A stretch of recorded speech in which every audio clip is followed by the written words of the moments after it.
oh Lord, I thank you for your grace. Oh Lord, I thank you for your grace. The Bible says that the grace of God is sufficient for you. Are you a believer in that grace? Let's show it. For all your blessings. Welcome, ladies and gentlemen, to the Sun Encounter. It's my pleasure being with you. My name is Emmanuel. Thank you so much for joining me. And please, if you have not subscribed to this program, take another 5 seconds to do it. You know that red subscribe there. Hit it, and you'll be subscribing, and please share with your friends. Make it go viral. Make it possible so that other people who are not privileged to see this program to share with you. Don't waste time. It will be so helpful.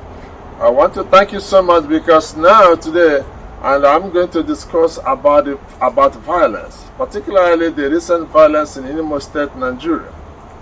In the recent time, all over Nigeria, at one spot or the other, we don't get good news. All we hear is about violence of one thing or the other. And these things, we don't have anybody to hold responsible because people in the government don't want to hold themselves responsible, not to talk of other people holding them responsible. This is not how it's supposed to be. This is not how it's supposed to happen. All the people, what they are doing is that everybody is doing his own thing for his or her own benefits. Nobody is working hard or doing anything about the people in general. It's really, really terrible. It's a horrible thing to do. In developed countries, why do things go right? Things go right because the citizens hold the government workers, the politicians responsible for what they do. If you are doing a job and you cannot do it right, you either resign, retire, or tell the people, I'm sorry, can't do it anymore. You can get a better person to do it. But our own people prefer to die there because of the money they are getting there. They don't pay salaries, they don't pay pensions to the people. People are suffering, no good roads, no schools, no hospitals. Everybody, you're on your own. It's a terrible thing to do. Let me give you a good example, like Mrs. Marcos of Philippines. All of us remember many years ago when her husband was ruling the Philippines. He messed up the country's money. This lady had over 1,000 shoes, as we were told. At the end, when the government failed, what happened? She ran down to United States of America. She didn't stay long, maybe a year or two. She wanted to go back to the Philippines. She said that she preferred to be in prison in the Philippines than staying in the United States. The United States is a free country. Why was it painful for her to stay there? Because this is a country that the rulers are accountable to the people. If you're in a government office, you're a servant. People put you there so that you can lead and show a better life for the people. But when you think that you can do your own thing, doesn't matter what you are, whether you're president or governor, you end up in jail. That's what happens in developed countries. But in Nigeria, in particular, and some other African countries and third world countries, what do? When you're there, instead of working for your own people, you brutalize them, you bully them. Innocent people go to jail and criminals walk the street, even rent the police to be giving them escorts. They get away with everything because they believe that the position you put them, give them power, give them money, give them security. They use that security against you, which you pay for. The thing that happened in Imo State is not good to encourage violence. Violence is not good anywhere. But at a point, violence starts on its own, without control. A good example, like the buildings that we are burned down in Owerri, I heard that he hosted like 900 to 1,500 people in such a small building. And these people are not well fed. This is where our people will be standing up all day because there's no more space for them. You jam them up like sardines. You don't feed them. They cannot exercise. They cannot move their bodies.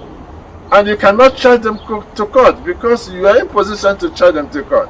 You believe that the police, you arrest, police, you prosecute, police, you detain, police, sometimes you are the judge. You make your mind up there about these people, you kill them as long as you want. You don't obey the law. You do whatever thing you want to do. At a point, you treat these people like beasts, and they react like beasts sometimes. They explode. They become like beasts trying to save their own lives. And everything will be out of control. That's not how it's supposed to be. But we cannot be treating other people like that. We are all human beings. And when you retire now and again nobody pays your own pension and you don't get your own gratuities, you start complaining. But when you're there, you don't do anything. You think only about yourself and forget about the people you are supposed to serve and protect. At the end, what do we get out of it? When nobody is doing his own job, nobody is doing anything, what are you supposed to do? Look behind me. This is a junk place, a dump, where things that are useless, metals, woods, whatever you can call it. Look behind me. That's where they are dumped. That's where we end up when we are not doing our jobs. When you don't respect other people, you don't have value for life, you only think about yourself selfishly, and you put the youth and young adults in such hopeless and helpless positions. What do? At the time, even without good reasons, they get out of control. That has to stop, ladies and gentlemen. That has to stop. Our putting anxieties, fear, and hopelessness into our fellow human beings is not good. It's not good because most of the governors, their own problem is that they work to satisfy their godfathers, people that put them in position, people that give them power. They work to serve them, and you forget the people you are serving too. Now you're serving your masters instead of your own people. You forget about your own people. Like sometimes in Nigeria, something will happen. May Allah will give you an answer what will happen. Arewa will give you an answer to what will happen in Nigeria. And they happen exactly where those two groups said that. Why should it be? They are not in government authority. They are not in control of anything. The Meitala is control about the cows, the Arewas, and all of them. And why should they be determining what will happen in the government? They shouldn't be there. They shouldn't be controlling the people. They should play their own part. If you have cow business, mind their own cows. You don't take your cows to block the roads, you go to the people's farms, destroy it, and walk away with them, and nothing happens to you because your brother is in power. That's not good. That is a terrible thing to do. And you make millions and millions of people, wandering around trying to find a way to survive. I've told you guys about the story of this lady, Mrs. Marcos. Her husband used to be the president of the Philippines. And when they were there, they were doing like, as it happening in Nigeria today. But one day that came to an end. She ran down to the United States.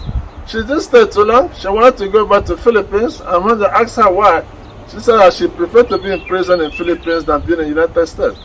Why did she want not to be in the United States, a free country, democratic country, the number one country in the world? Why did she want to run away? Because this is a place that you give account of what you do. This is a country that if you make $10 or 10 naira or whatever kind of money, euro, you give account of how that money is made. If you don't give the account, it will not last so long before somebody starts asking you about it. And when she couldn't take it, she ran away. She ran back to the Philippines. Then she was arrested temporarily. But hey, she learned her lessons. And I know that if she were to be the first lady again, she would not behave like she did during her husband's time. What do people in Nigeria do? The people in the government, the politicians, people in authority, what do they do? It's like a story of the goat and the lion. Both of them met at the spring water. The lion was drinking from the up front of the spring water, and the goat was down below. And at the time, because the lion wanted to attack the goat, he turned around and asked the goat, "Why are you polluting the water I'm drinking from? Why are you messing up this water?" The goat said, "Master, I'm down below here drinking and you're up there. Who's messing up the water?" He said that you lying. You lying again. That's exactly how your father lied the other day. Because I never knew my father. My father had died so many years, almost after I was born. He said that if it's not your father, it was your mother. Because the lion wanted to attack that goat. And she used that reason to attack the goat. That's what most of the politicians and the leaders in Nigeria and Africa they are doing. They won't do the right thing, but they will accuse you, they will arrest you, they put you in jail, they won't even take you to court. Even when they take you to court, they intimidate, they bully the judges to rule in their favor, to do the things the way they want them to be done. That's not good, that's not the way to live life. That has to change. You stay there, do your own things. You can't build schools, you can't build hospitals, you can't build facilities that will be useful to the people and to the community, because you think that you'll be there forever. And I don't know how long forever means to you. Forever to you, I don't know if you mean like 5, 10, 20 years or 1,000 years. You can never be there for that forever. At a point, you come down and you look back again. You'll be asking yourself, how did I do this crazy stuff? There was one guy in Nigeria, millionaire, multi-millionaire as we knew him. He said that all the money he had, he would be enjoying it till the kingdom come. For the past 4 or 5 years now, somebody has been feeding him. He cannot even put food into his own mouth. Somebody has been feeding him. Is that how to enjoy his money forever till the kingdom come? And I know when he said that, he didn't even know when the kingdom would come. But it was a way to express himself that he could do anything he wanted to do. And he got away with it. And one thing that is very special to me, and if I were to give advice to anybody in Nigeria, to clean up Nigeria, what we need to do is this. You see those oil blocks that people in authority, because of their own recklessness, I don't want to say stupidity, they share the oil that belongs to the country to individuals, and people made billions and billions of dollars from them. Those money should be recovered. Those people should bring back that money. All their properties are supposed to be confiscated. If they need to be auctioned, it has to be a public auction where the world, anybody interested could bid on them and get them. One individual cannot own an oil well that belongs to the people, and they make billions, and these billions they make, they don't even use it to help the people. People are suffering. Our youth roaming the streets hopelessly. No jobs, nothing to do. You go to the university, take your last money, sell your father's land or your mother's land or your family property to go to the university. You come out, there is no job for years. What does it make? How do you want these people to feel? To congratulate you for stealing their money, stealing their properties, the gold, the diamond, the oil in the country, and you want to live together? You want to be one country? The things that happened in Imo State, what did they do? Because the government cannot do anything. They are accusing the IPOB. The IPOB are the group that are fighting, not fighting in terms of violence. They are trying to protect their own people, encouraging their own people, encouraging them to be strong, to be hopeful, to look forward, that one day to be better. And the government people don't want anybody to tell the people give them such messages. They wanted to leave them alone, let them die. It doesn't matter. There are some people now who care. They go out, they tell the people to encourage them to hold themselves together, and one day the things will work out. So that's the problem. Like I said, the story of the goat and the lion. So what did the government do? First of all, you try to attack those people who are trying to help those that cannot help themselves. Ladies and gentlemen, that has to stop. That has to stop now. That has to stop. So that life will be better for ourselves, for our future, for our youth and the young adults. If it continues at a time, people will take over our country. People who are encouraging this violence, they will take over. They know why they are doing it. And at the end, who will pay the price? You and me and other people. It has to stop. It has to stop now. Let us stop all this reckless, inflaming violence to put the blame on other people when we know that that's not the right thing to do. So the logistical effort we have to do now, we have to think about the things that will help us. We have to think about our future. We have to think that if we cannot stay together, let everybody go to your own house, go to your own area, stay there. Let's meet as friends. If we cannot meet as brothers, let's meet as friends. That will give us more happiness. God, that will give us more peace. That will bring peace to the world. So, ladies and gentlemen, I thank all of you for watching, and I keep bringing to you the news of the things happening around. All of us, we are the judges. When you look things happening around you, you be the judge, I'll be the judge. And this is why in developed countries like in the United States or like in England, when you go to court, they have what is called jury.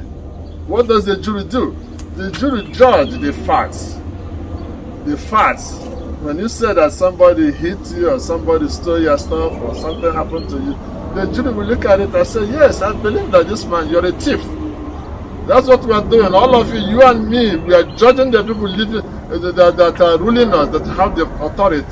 And we tell them they are thieves because they have not done what they are supposed to do. And they don't want to get down. But let us have hope. Let us have good expectations that one day something positive will come out of this. Thank you so much for watching this program. Stay tuned, stay with me, subscribe and share with friends. This is what it's all about. God bless you. Spectacular jailbreak in Nigeria's southeast. The walls of Owerri prison still bore the blackened marks of explosives after being targeted by a carefully orchestrated attack. A group of men armed with rocket launchers and rifles stormed the compound Monday morning and engaged the guards in a gun battle. The assailants then used explosives to free hundreds of inmates, allowing over 1,800 prisoners to escape. They also raided the town's police headquarters, looting its armory and torching dozens of vehicles. Speaking from London, where he was receiving treatment for an unspecified illness, Nigerian President Muhammadu Buhari called the attack an act of terrorism and ordered a full mobilization of security forces to find and punish the culprits. I'm a veteran. I saw the war, I survived the war to tell the stories of the war. Now I'm a Biafran, from A to Z. I'm a veteran, colonel by rank. I am colonization. I am fighting for Biafra, for justice. We fought against injustice. I entered the army at the age of 18. Till now, I am fighting for Biafra, for generation yet unborn. We fought against injustice, and the injustice persisted. Till now, we are being killed. During the war, 3.5 million were killed. And till today, they are killing. They started killing Igbos from 1945, even before the independence. And Biafra has existed over 600 years before the amalgamation. We are Biafrans. We are not Nigerians. Yes, the thing that made us to be Nigerians is oil. It is only the oil, and that oil is given to us by God so as to use and serve Him. Now we are being victimized. The Northerners has taken over. You don't have oil, but you have oil well. 90% of the oil well is in their hand. They have developed their place, okay, with the oil. Allow us to go and settle. Oh Lord, I thank you for your grace. Oh Lord,